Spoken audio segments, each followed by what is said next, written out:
بسم اللہ الرحمن الرحیم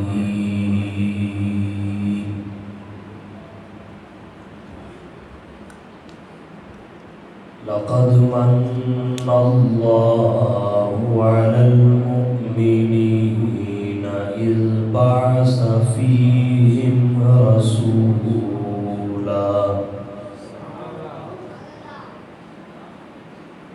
من أنفسهم يتلو عليهم آياته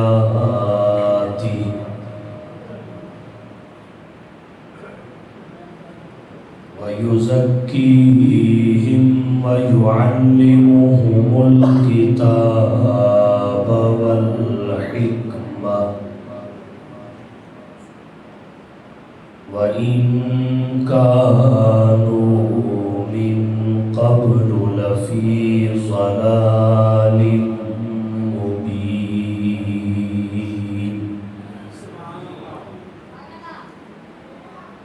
وقال النبي صلى الله عليه وسلم إنما بعثت معلما وقال النبي صلى الله عليه وسلم إنما بعثت لأتمم مكارم الأخلاق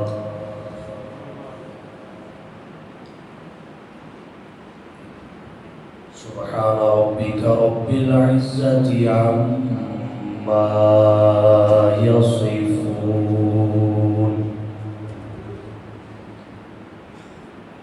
وسلام على المرسلين والحمد لله رب العالمين.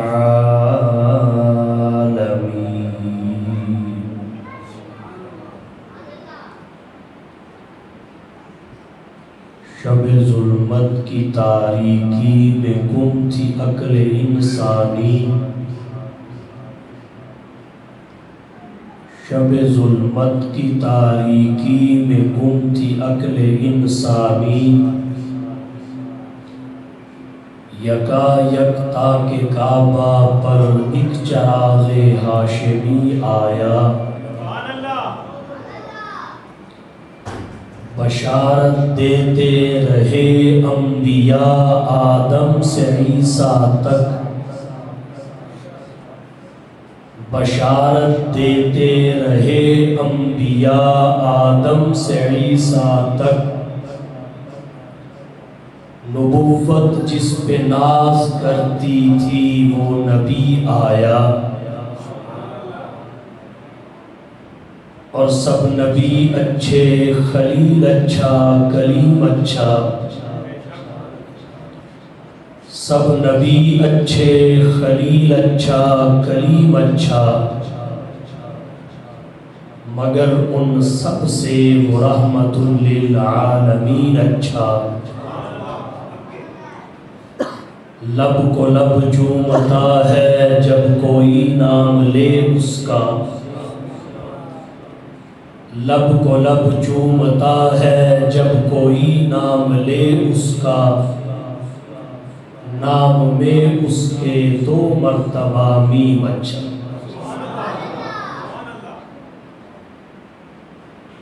ارباب علم و دانش، اصحاب ذی شعور، معزز علماء کرام، سامعین اعظام، پہلی مرتبہ آپ کی اس خوبصورت مسجد میں برادر عزیز حضرت مولانا طاہر صاحب، حضرت مولانا بابر عباس صاحب دامت برکاتہما اور ان کے رفقا کی دعوت پر حاضری کا اتفاق ہوا ہے۔ مختصر وقت میں چند باتیں آپ کی توجہ کی نظر کر کے اجازت چاہوں گا۔ ربیع الاول کا محترم مہینہ ہے۔ سال کے 12 مہینوں میں ربیع الاول وہ مہینہ ہے جس کی حضور کی ذات گرامی کے ساتھ کئی نسبتیں اور تعلقات ہیں۔ مولانا محمد صدیق ارکانی نے مقدمات علوم درسیہ میں لکھا ہے ربیع الاول حضور کا ماہ ولادت بھی ہے، ماہ رسالت بھی ہے، ماہ ہجرت بھی ہے، حتیٰ کہ ماہ وفات اور ماہ رحلت بھی ہے۔ یہی وجہ ہے جو ہی ربیع الاول کا آغاز ہوتا ہے ذکر مصطفیٰ کی رفتار اور مقدار دونوں میں اضافہ ہو جاتا ہے۔ حضور کی ذات گرامی کے ساتھ اس کی جو نسبتیں ہیں ان کی وجہ سے ایک اعتبار سے یہ دیگر مہینوں پر فائق ہوتا ہے۔ اسی فوقیت کے اظہار کے لیے حضرت ملا علی قاری رحمۃ اللہ علیہ نے فرمایا لحاظ الشہر فی الاسلام فضل، لحاظ الشہر فی الاسلام فضل ومنقبۃ تفوق علی الشہور، ربیع فی ربیع فی ربیع ونور فوق نور فوق نور، کہ اس مہینہ کی اسلام میں ایک ایسی فضیلت اور منقبت ہے جس کی بنا پر یہ دیگر مہینوں پر فوقیت رکھتا ہے۔ لحاظ الشہر فی الاسلام فضل ومنقبۃ تفوق علی الشہور، ربیع فی ربیع فی ربیع ونور فوق نور فوق نور۔ اس مہینہ میں 3 بہاریں پہلی دفعہ اکٹھی جب حضور تشریف لائے اور 3 نور باہم بغلگیر ہو۔ صحن چمن کو اپنی بہاروں پہ ناز تھا، صحن چمن کو اپنی بہاروں پہ ناز تھا، حضور آ گئے تو سب بہاروں پہ چھا گئے۔ ماہ ربیع الاول ماہ ولادت بھی ہے۔ نمبر 2 ماہ بعثت و رسالت بھی، اظہار مقصد ولادت کا مہینہ بھی ہے۔ اس لیے آج کی اس گفتگو میں انہی دونوں پہلوؤں کو واضح کروں گا۔ آپ کی شان ولادت کیا ہے اور مقصد ولادت کیا ہے۔ جہاں تک حضور کی شان ولادت کا تعلق ہے، اللہ نے آپ کی ولادت کو بھی ایسی شان بخشی جو اور کسی ولادت میں نظر نہیں آتی۔ ہر نبی اور رسول کی ولادت پہلے ہوئی، تذکرہ اور تعارف بعد میں ہوا، پہچان بعد میں ہوا۔ حضور کی ذات گرامی ہے، آپ کا تذکرہ اور تعارف ہی نہیں، مکمل تعارف پھر آپ کا ہی نہیں، آپ کے اصحاب کا پہلے ہوا۔ آپ کی آمد اور ولادت بعد میں ہوئی تاکہ حضور کی آمد سے پہلے کائنات آپ کے لیے آنکھیں فرشیرا کیے۔ دوسرے لفظوں میں یوں کہہ دیجیے، کسی بھی شخصیت کی جب سیرت بیان کی جائے، اس کا احاطہ کیا جائے، اس کے ذکر اور بیان سیرت کا مبتدا ولادت ہوتا، منتہا وفات ہوتا، ذکر کی ابتدا ولادت سے، انتہا وفات۔ حضور کے کیا کہیں، آپ کے ذکر کا مبتدا آپ کی ولادت نہیں ہے بلکہ عالم ارواح ہے۔ اسی طرح آپ کے ذکر کا منتہا آپ کی وفات نہیں ہے بلکہ یہ سلسلہ جنت الفردوس تک جاتا ہے۔ نہ میرے رب کے ذکر کی انتہا ہے، نہ شاہ عرب کے ذکر کی انتہا ہے۔ عالم ارواح سے آپ کا سلسلہ تعریف و توصیف شروع۔ قرآن کریم کا مطالعہ بتاتا ہے عالم ارواح میں اللہ نے دو بڑے اجتماع کیے، ایک توحید اور ربوبیت کے اقرار اور شہادت کے لیے جس میں انبیاء اور غیر انبیاء سب شامل ہیں۔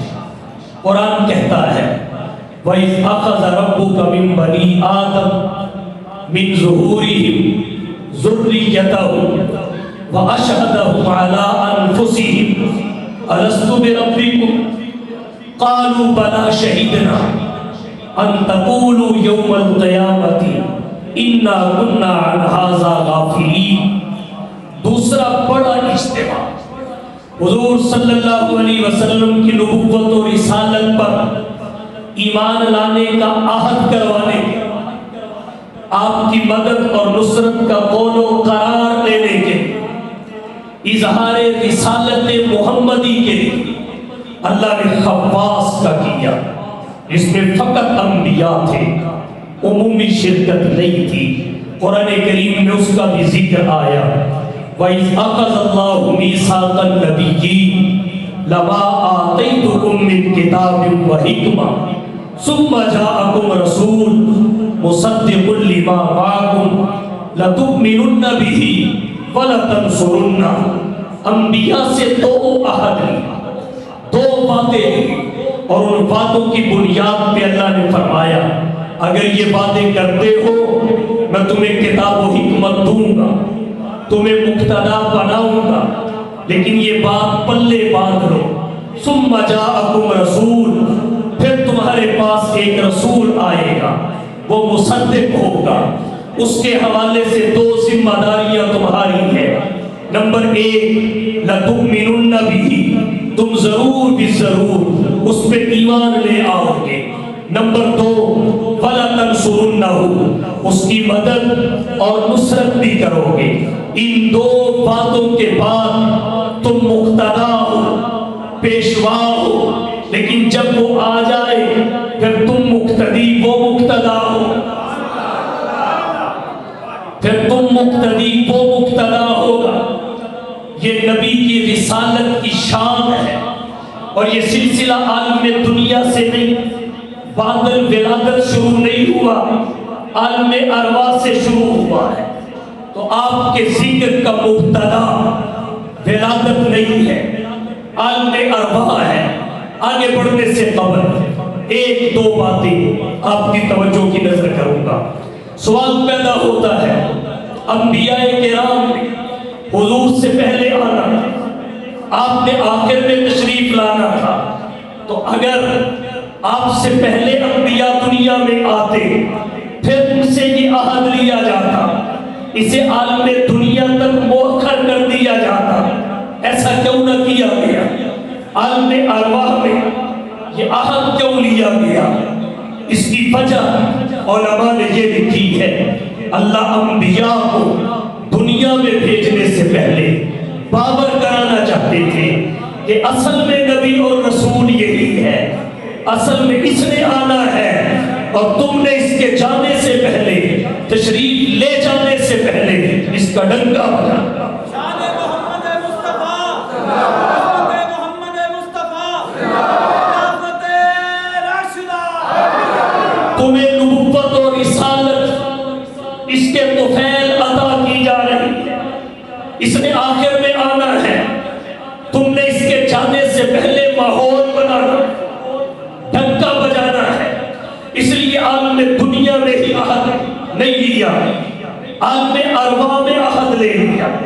دوسری بات، قرآن کریم کی اس آیت کے الفاظ، آیت میثاق لَتُؤْمِنُنَّ بِهِ، اس بات کی نشاندہی کر رہے ہیں کہ جس طرح امتیں اپنے انبیاء پر ایمان لانے کی مکلف ہے، اسی طرح تمام انبیاء محمد مصطفیٰ پہ ایمان لانے کے مکلف ہیں۔ اگر امتوں کی نجات نبیوں کا کلمہ پڑھنے سے بندھی ہوئی ہے تو نبیوں کی نجات محمد مصطفیٰ کا کلمہ پڑھنے سے بندھی ہوئی ہے۔ لَتُؤْمِنُنَّ بِهِ، تم ضرور بھی ضرور ایمان لاؤ گے۔ امت مکلف ہے اپنے انبیاء پر ایمان لانے کی، انبیاء مکلف ہے خاتم الانبیاء پر ایمان لانے کے۔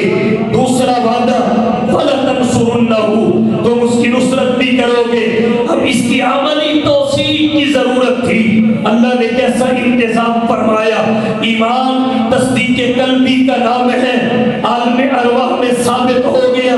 قرآن کے الفاظ تاکید اور اس شہادت پر مہر تصدیق ثبت کرتے ہیں۔ عملی تصدیق کی ضرورت تھی، عملی تصدیق کے لیے لَتُؤْمِنُنَّ کا عملی مظاہرہ دکھانے کے لیے پروردگار نے آمینہ کے لال، محبوب رب ذوالجلال، صاحب الحسن والکمال، جناب محمد مصطفیٰ احمد مصطفیٰ حبیب کبریا صلی اللہ علیہ وسلم کو معراج پر بلایا۔ معراج کا سفر بیت اللہ سے سیڑھی لگا کے ڈائریکٹ پہلے آسمان پہ حضور کو بھیجا جا سکتا تھا، لیکن نہیں، بیت اللہ سے بیت المقدس تک زمینی سفر کرایا۔ وہاں انبیاء جمع کر دیے گئے، وہاں اس لیے کیے گئے، ان کا قبلہ بیت المقدس تھا، وہاں پہنچانے کے لیے سیڑھی نہیں براق استعمال ہوا۔ جب حضور وہاں پہنچے، آدم تا عیسیٰ سب انبیاء موجود تھے، آدم تا عیسیٰ سب رسول موجود تھے، آدم تا عیسیٰ سب پیغمبر موجود تھے۔ اذان ہوئی، اقامت کہہ دی گئی، باری امامت کی آئی تو مشکات کی روایت ہے، حضور فرماتے ہیں فقدمنی جبریل، جبریل نے مجھے کندھے سے پکڑ کے آگے کر دیا، جو پہلے آئے تھے پیچھے چلے گئے، جو بعد میں آیا تھا آگے نکل گیا۔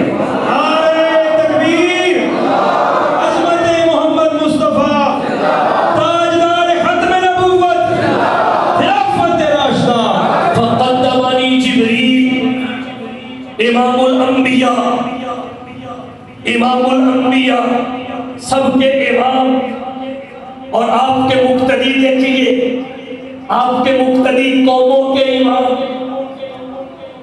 امتوں کے امام، اور آپ اماموں کے امام۔ عرب کے اندر وہی معظم، عرب کے اندر وہی معظم، عجم کے اندر وہی مکرم، وہ فخر آدم، امان عالم، امین محکم، رسول اکرم۔ حضور نے امامت کروائی، انبیاء مقتدی بنے، مقتدی بن گئے جو مقتدا تھے، مقتدی بن گئے جو مقتدا تھے۔ یہ عملی توثیق ہے لَتُؤْمِنُنَّ بِهِ کی۔ اب آگے آئیے وَلَتَنْصُرُنَّهُ، اس کی عملی توثیق کے لیے دو کام ہوئے۔ ایک تو یہ حضور سرور عالم سے پہلے جو انبیاء آئے وہ انبیاء بنی اسرائیل کہلاتے ہیں۔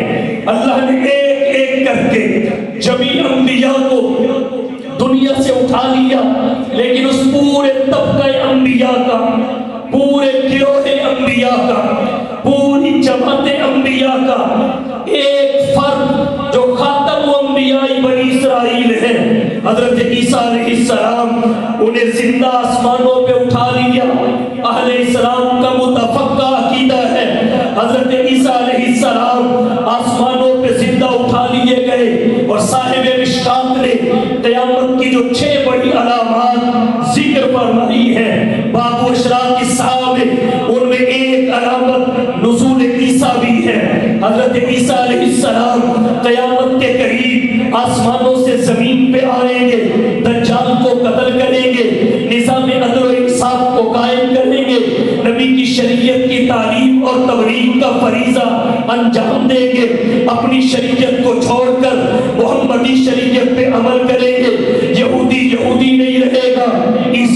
عیسائی نہیں رہے گا، نبی کے امتی ہر طرف نظر آئیں گے۔ تو حضرت عیسیٰ ایک فرد ہے مگر وہ نمائندگی ایک پوری جماعت کی کریں گے، جو جماعت انبیاء بنی اسرائیل حضور سے پہلے گزر چکے۔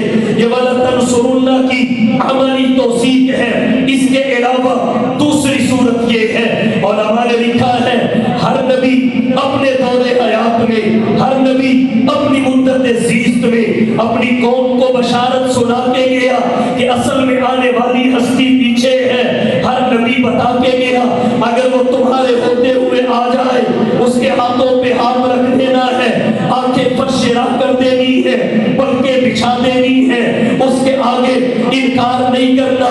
یہ وَلَتَنْصُرُنَّ کی دوسری عملی صورت ہے۔ تو آپ کے ذکر کا مبتدا ولادت نہیں ہے بلکہ عالم ارواح، اور پھر عالم ارواح سے جو تسلسل شروع ہوا چلتا رہا۔ حضور فرماتے ہیں سأخبركم بأول أمري، مشکات کی روایت ہے، میں تمہیں اپنی اصل بتاؤں، ابتدا بتاؤں۔ ثمرۃ دعوت ابی ابراہیم، میں ابراہیم کی دعا ہوں، دعوت ابی ابراہیم، ابراہیم کی دعا، بشارت عیسیٰ، عیسیٰ کی بشارت ہوں، ورؤیا ام التی رات حین بصرت، اور اپنی ماں کے اس خواب کی تعبیر ہوں جو اس نے مجھے جنم دیتے وقت دیکھا تھا۔ خرج نور، ایک نور ظاہر ہوا، اضاء لها منہ قصور الشام، جس سے شام کے محلات روشن ہو گئے۔ ہر نبی آپ کی بشارت دے کے گیا، الذین یتبعون الرسول النبی الامی الذی یجدونہ مکتوبا انہم فی التوراۃ والانجیل یأمرہم بالمعروف وینہاہم عن المنکر ویحل لهم الطیبات ویحرم علیہم الخبائث ویضع عنہم إصرهم والأغلال التي كانت عليهم فالذين آمنوا به وعزروه ونصروه واتبعوا النور الذي أنزل معه أولئك هم المفلحون۔ انبیاء بشارت دیتے گئے۔ حضرت عیسیٰ نے کہا مبشرا برسول یأتی من بعدی اسمہ احمد، میں اپنے بعد ایک رسول کی بشارت دیتا ہوں، میرے بعد آئے گا، اس کا نام احمد ہوگا۔ یاد رکھیے جتنے انبیاء دھرتی کائنات پہ انسانیت کی رہبری اور رہنمائی کے لیے تشریف لائے، سب کے نام مفرد تھے، مرکب کسی کا نام نہیں تھا۔ آدم تو عیسیٰ اور عیسیٰ سے محمد تک آپ انبیاء کے اسماء جو دستیاب ہو سکتے ہیں دیکھ لیجئے۔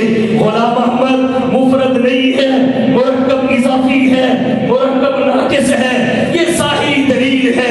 یہ جھوٹا انسان ہو سکتا ہے، اللہ کا بنایا ہوا نبی نہیں ہو سکتا۔ تاجدار ختم نبوت، تاج و تخت ختم نبوت، خلافت راشدہ۔ آپ کا ذکر آپ کی ولادت سے شروع نہیں ہوا۔ وہ کھڑے ہیں شعیب اپنی قوم میں، بخاری شریف باب کراہیت السقف فی السوق میں، حجت اللہ علی العالمین میں اور دیگر کتابوں میں روایت آتی ہے۔ حضرت شعیب علیہ السلام اپنی قوم میں کھڑے ہو گئے، کہنے لگے اللہ کی طرف سے حکم آیا ہے تمہارے اندر اعلان کر دوں۔ اللہ کہتے ہیں میں ایک نبی بھیجنے والا ہوں، وہ نبی امی، وہ نبی امی جسے میں بھیجنا چاہتا ہوں وہ بدخلق نہیں ہوگا، بدگور نہیں ہوگا، بازاروں میں شور کرنے والا نہیں ہوگا، اس سکون والا ہوگا۔ اگر چراغوں کے پاس سے گزرے تو بجھنے نہ پائے، باسوں پہ چلے تو قدموں کی آہٹ سنائی نہ دے۔ وہ نبی ایسا ہوگا اسے میں بشیر بنا کے بھیجوں گا، نذیر بنا کے بھیجوں گا۔ نبی ایسا ہوگا دل جبی اس کا لباس ہوگی، نیکی اس کا وطیہ ہوگا، تقوی اس کا خبیر ہوگا، حکمت اس کی گویائی ہوگی، صدق و وفا اس کی عادت ہوگی، ادب اس کی سیرت ہوگی، ہدایت اس کا امام ہوگی، محمد رحمت اس کا نام ہوگا، اسلام اس کا دین ہوگا۔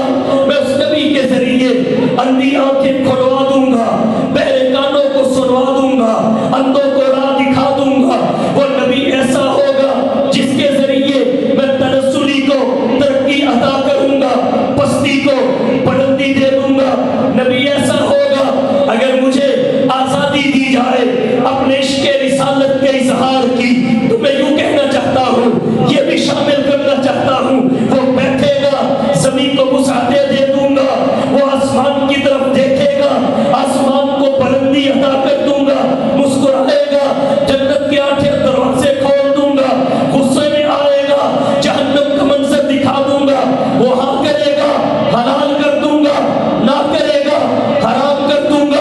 وہ نبی ایسا ہوگا ہاتھ ابو ہریرہ کی والدہ کے لیے اٹھائے گا، وہ مسجد سے گھر نہ پہنچ پائے گا، ہدایت کا پروانہ عرش سے فرش پہ پہلے آ جائے گا، اس کی انگلیوں سے پانی کے چشمے بہا دوں گا، اس کے لعاب دہن کو شہد سے میٹھا بنا دوں گا، صحت کے لیے دریافت فرما دوں گا، اس کو برکت سے لبریز کر دوں گا۔ الغرض آپ صلی اللہ علیہ وسلم کا ذکر اس کا مبتدا آپ کی ولادت نہیں ہے، باقی سارے آئے پہلے، تذکرہ بعد میں، مصطفیٰ کا تذکرہ پہلے، آنا بعد میں۔ نعرہ تکبیر، مقام محمد مصطفیٰ، خلافت راشدہ۔ شان ولادت ہر ایک کی آمد پہلے، تعارف بعد میں، آپ کا تعارف ہی نہیں مکمل تعارف پہلے ہے، آمد بعد میں ہے۔ نمبر 2، جتنے آئے سب بن مانگے آئے، کسی کو مانگا نہیں گیا، اگر کسی کو مانگا بھی گیا تو رسول کی حیثیت سے نہیں، مولود کی حیثیت سے۔ ابراہیم نے کہا ربی حب لی من الصالحین، اللہ نے کہا ٹھیک ہے اضافی خوبی کے ساتھ دیتا ہوں، فبشرناہ بغلام حلیم۔ زکریا نے کہا ربی حب لی من لدنک ذریۃ، نبیا نہیں، ذریۃ طیبہ۔ اللہ نے کہا ٹھیک ہے یا زکریا انا نبشرک بغلام اسمہ یحییٰ۔ قبول، مانگے بھی گئے، دے بھی دیے گئے، لیکن مولود کی حیثیت سے تو کہنا چاہتا ہوں جتنے آئے بن مانگے آئے، اگر کسی کو مانگ بھی لیا گیا تو مولود کی حیثیت سے واحد ہستی حضور سرور عالم کی ہے، بن مانگے نہیں مانگنے سے آئے ہیں، پھر مولود کی حیثیت سے نہیں رسول کی حیثیت سے مانگا گیا۔ حکم ملا ابراہیم کو بیت اللہ تعمیر کرو، ہو گیا، پھر ابراہیم نے ہاتھ اٹھائے دعائیہ کلمات کہے، اسماعیل نے آمین کہا، ربنا وابعث فیہم رسولا منہم یتلو علیہم آیاتک ویعلمہم الکتاب والحکمت ویزکیہم انک انت العزیز الحکیم۔ صرف بیٹا نہیں مانگا، صرف فرد نہیں مانگا، وہ بیٹا اور فرد رسول کی حیثیت میں مانگا ہے، اور پھر اس کے کام بھی ساتھ ذکر کیے، یہ کوالٹیاں، یہ خوبیاں، یہ ذمہ داریاں اس میں ہو، یتلو علیہم آیاتک ویزکیہم ویعلمہم الکتاب والحکمہ۔ یہ آپ کی دوسری شان ولادت ہے۔ آئیے تیسری شان ولادت کی جانب۔ تیسری شان ولادت کیا ہے کہ جتنے آئے سب کی آمد کا انتظار فقط ان کے گھرانے کو تھا۔ حضور واحد ہستی ہے جن کی آمد کا انتظار عبداللہ اور عبد المطلب کے گھرانے کو نہیں تھا، بلکہ سارے زمانے کو تھا۔ اور یہ تیسری شان آپ کی پہلی 2 شانوں سے پیدا ہوئی، کیونکہ آپ ہی تھے جن کا تعارف آنے سے پہلے تھا، آپ ہی تھے جن کو رسول کی حیثیت سے مانگا گیا تھا، تو لازمی ایک تیسری شان وجود میں آئے گی کہ آنے والے کا پہلے سے پتہ ہو وہ کن کن کمالات کا حامل ہے، آنے والے کا پہلے سے پتہ ہو وہ آیا نہیں ہے مانگا گیا ہے، وہ مرید نہیں ہے مراد ہے، تو پھر لوگ اس کے انتظار میں سڑکوں پہ کھڑے ہو جاتے ہیں، قطاریں بن جاتی ہیں۔ تو ان 2 شانوں سے تیسری شان وجود میں آئی کہ باقی عام بچے کی حیثیت سے پیدا ہوئے، فضائل بعد میں ظاہر ہوئے، کمالات کا بعد میں پتہ چلا، شناخت اور تعارف بعد میں آئے۔ حضور کا اللہ نے معاملہ پہلے واضح کر دیا، ڈنکے بچ گئے، اس لیے آپ کی آمد کا انتظار فقط عبداللہ اور عبد المطلب کے گھرانے کو نہیں تھا، بلکہ سارے زمانے کو تھا۔ زمین و زمان آپ کی آمد کے منتظر، کون و مکان آمد کے منتظر، بر و بحر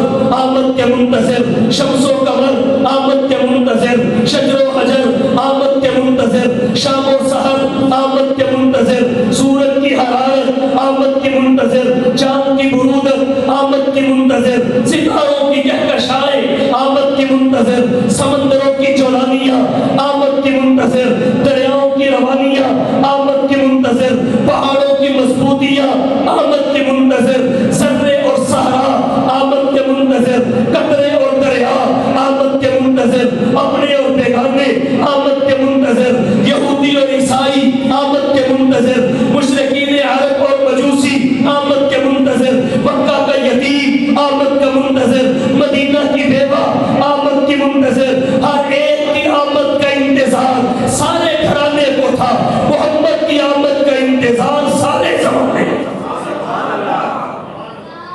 حضرت سلمان فارسی کتنے لمبے عرصہ سے انتظار میں بیٹھے تھے، کتنے عیسائی پادریوں کے پاس رہے، کیسے حضور کے انتظار میں غلام بنے، کیسے بکے، کیسے مصطفیٰ کی خدمت میں پہنچے۔ ایک طویل واقعہ ہے، تو آپ کی آمد کا انتظار گھرانے کو نہیں، زمانے کو۔ شیخ المحدثین والمفسرین حضرت مولانا محمد ادریس صاحب کاندھلوی رحمت اللہ علیہ نے سیرت المصطفیٰ میں لکھا ہے کہ شاہ یمن قبہ 400 تورات کے علماء کے ساتھ مدینہ کی سرزمین پہ گزر رہا تھا، سرزمین پہ آئے، 400 تورات کے علماء ساتھ پروٹوکول تھا۔ جب یثرب کے نخلستانوں کے قریب آئے تو علماء ہاتھ باندھ کے کھڑے ہو، شاہ یمن سے کہا بادشاہ سلامت، عرض گزار ہے، ہمیں یہاں چھوڑ دیجئے، اب اس جگہ کو ہم چھوڑنا نہیں چاہتے، ہم یہاں رہنا چاہتے ہیں، بسنا چاہتے ہیں، آباد ہونا چاہتے ہیں۔ شاہ یمن پریشان ہو گیا، تمہیں ہوا کیا ہے؟ میرے ساتھ آئے ہو، اب کہتے ہو واپس تم اکیلے چلے گا، یہ کیسے ہوا؟ سبب کیا ہے؟ اصل بات بتا۔ انہوں نے کہا ہم نے پہلے انبیاء کے صحیفوں میں پڑھا ہے، آخر میں سب انبیاء کے آخر میں احمد مرسل نے آنا، اور احمد مرسل عرب کے ریگستان سے پیدا ہوا، دین ابراہیمی کو زندہ ہے اور ایک نخلستان کی طرف ہجرت کرے گا۔ جو نشانیاں اس کے دار ہجرت کی ہم نے آسمانی کتابوں میں پڑھی ہے، وہ ساری اس سرزمین پہ نظر آ دکھائی دے رہی ہے، پوری ہے، تو ہمیں یقین ہے کہ وہ آخری نبی اس سرزمین پہ ہجرت کر کے آئے گا۔ ہم چاہتے ہیں ہم اس کی آمد سے پہلے ہی اس کے انتظار میں بیٹھ جائیں تاکہ اس کے دیدار سے اپنی آنکھوں کو ٹھنڈا کر سکیں۔ بادشاہ جب یہ بات سنتا ہے کہتا ہے ثبوت اور پروف دو۔ جب ثبوت اور پروف مل گیا وہ کہتا ہے تمہیں میں یہاں ایسے ہی چھوڑ کے نہیں جاؤں گا، آباد کر کے جاؤں، آباد کر کے جاؤں۔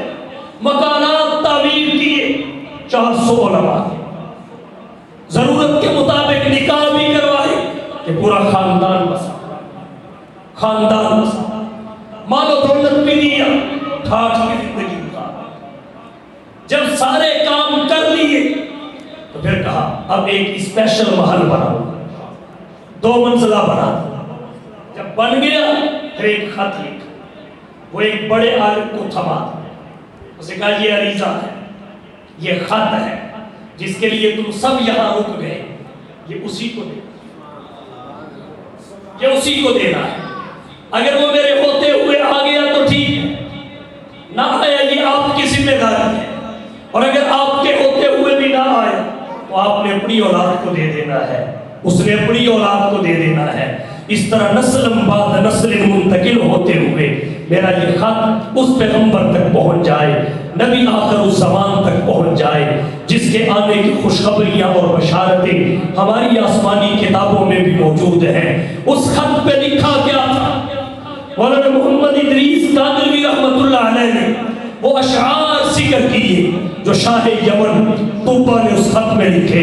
شاہ یمن نے عشق و محبت میں ڈوب کر حضور کی تشریف آوری سے 1000 سال پہلے حضور کی نبوت و رسالت اور پیغمبری پر ایمان لانے کا اقرار اس نے کیا، آپ کی مدد اور نصرت کا وعدہ کیا۔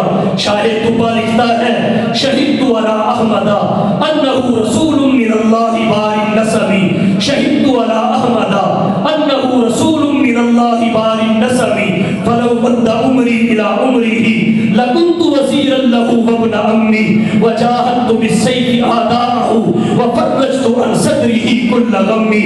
شاہ یمن نے لکھا شہدت علی احمد انه رسول من اللہ بار النسم.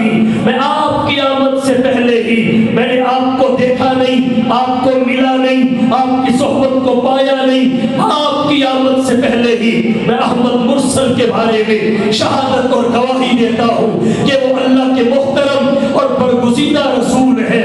فلو مد عمری الى عمره لکنت وزیرا له وابن عمی. اگر میری عمر اس کی عمر تک پہنچی, میری زندگی نے وفا کی, تو میں اس کا معاون اور معین بن جاؤں گا. وجاہدت بالسیف اعداءه, اور اپنی تلوار سونپ کے, تلوار نکال کے اس کے دشمنوں سے لڑوں گا. وفرجت عن صدره كل غمی, اور اس کے سینے کے دکھ اور درد دور کرنے کا سبب بنوں گا. آپ کی آمد سے پہلے شاہ یمن نے یہ خط لکھا شہدت علی احمد انه رسول من اللہ باری نسمی فلو مد عمری الى عمری لکنت وزیرا له وابن عمی وجاہدت بالسیف اعداءه وفرجت عن صدره كل غمی. اور یہ خط ایک عالم کو دے دیا, چلا گیا, نسلیں گزر گئی. 1000 سال کے بعد آمینہ کے لال محبوب رب ذوالجلال صاحب الحسن والکمال جناب محمد مصطفیٰ احمد مجتبیٰ حبیب کبریا فخر الانبیاء سید الورا شمس الضحیٰ بدر الدجا رہبر و رہنما لا يمکن الثنا مکین گنبد خضرا بلغ العلا کشف الدجا صلی اللہ علیہ وسلم مکہ کی دھرتی پہ جلوہ فروز ہوئے. 4 دہائیوں کے بعد آپ نے اعلان نبوت فرمایا, اور پھر آپ نے مکہ سے مدینہ کی جانب 13 سال کے بعد ہجرت کی. جب آپ مدینہ طیبہ تشریف لائے, لوگ کہتے ہیں آپ ابو ایوب انصاری کے مکان میں ٹھہرے, جبکہ حقیقت یہ ہے آپ اپنے مکان میں ٹھہرے. وہ تو تعمیر ہی حضور کے لیے کیا گیا تھا. ابو ایوب انصاری اس عالم کی نسل سے تھے جسے شاہ یمن نے خط دے کے اس مکان کی ذمہ داری سونپی تھی کہ تو نے امانت صاحب امانت تک پہنچانی ہے. جب تک پہنچ نہیں جاتی دیکھ بھال اور رکھوالی تیرے ذمے ہے. وہ صاحب امانت تک امانت پہنچانے کے انتظار میں تھے, تو حضور کسی کے مکان میں نہیں, آپ اپنے مکان میں ٹھہرے اور رہے.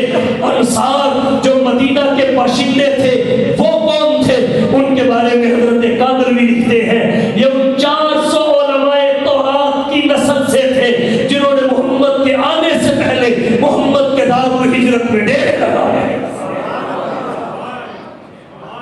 ہر ایک کی آمد کا انتظار گھرانے, حضور کی آمد کا انتظار سارے زمانے.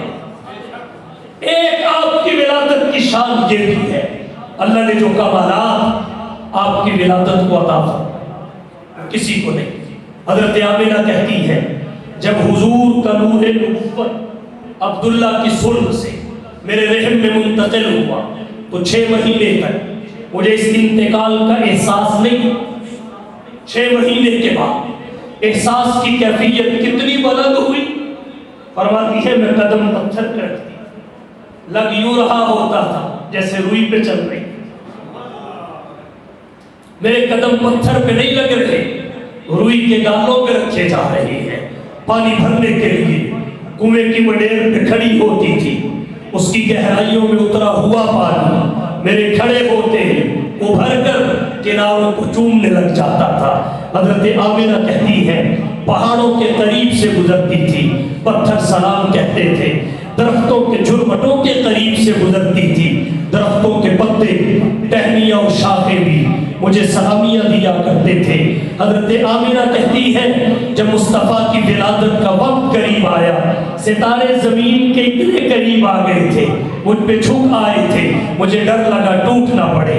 حضرت آمینہ کہتی ہے جب حضور پیدا ہوئے میرے بطن سے ایک نور نکلا جس کی روشنی مشرق مغرب میں پھیلی, اور میں نے سرزمین بطحا پہ بیٹھ کر شام اور بصرا کے محلات کو دیکھ لیا.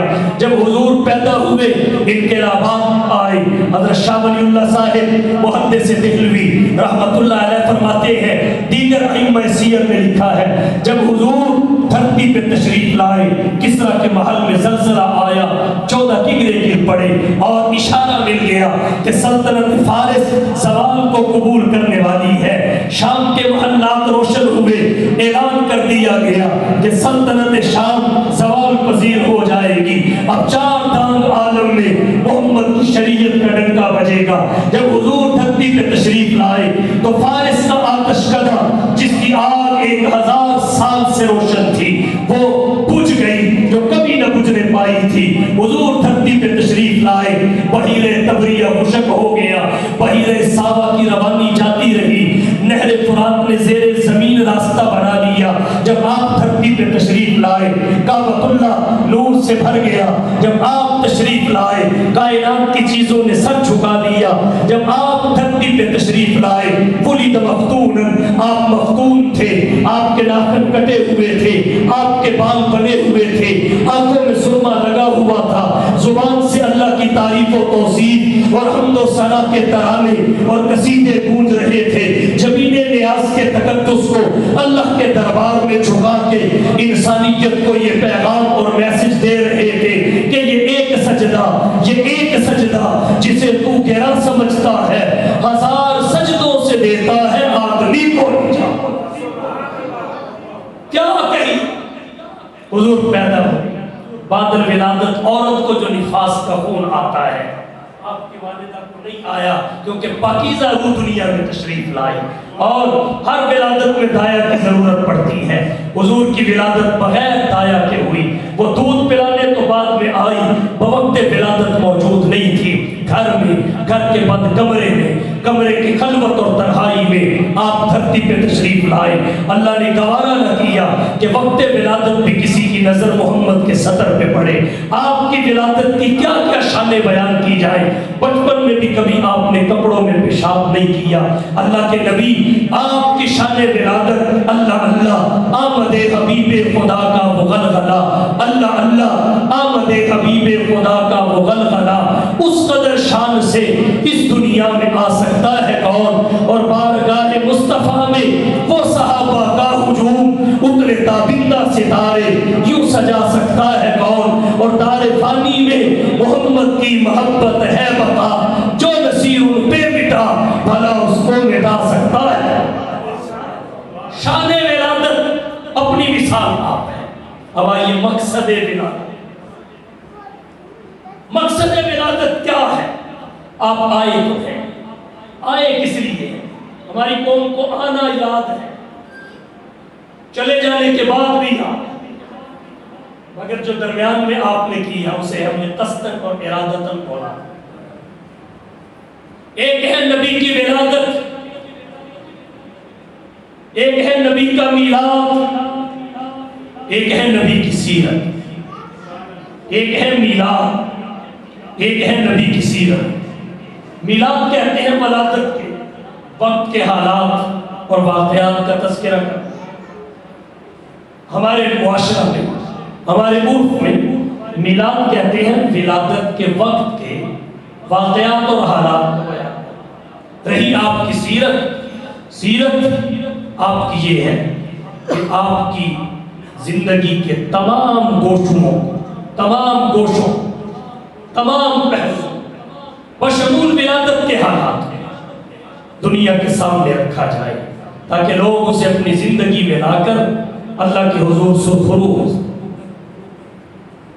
آپ کی پوری سیرت کو کردار کو لوگوں کے سامنے رکھنا یہ سیرت ہے مقصد ہے اور پھر میلاد اور ولادت فقط بیان ہوتے اپنائے نہیں جاتے آپ کی سیرت بیان بھی ہوتی ہے اپنائی بھی جاتی ہے ولادت اور میلاد کا تعلق بیان سے اور حضور کی سیرت اور مقصد ولادت کا تعلق ہماری زندگی کے لائحہ عمل سے نبی کی ولادت اور میلاد اس کے ساتھ ہماری عملی زندگی وابستہ نہیں ہے کون حضور کی طرف پیدا ہو کون یہ شان ولادت کے وقت حاصل کر سکتا ہے ہماری عملی زندگی کا تعلق حضور کی ولادت سے نہیں ہے سیرت سے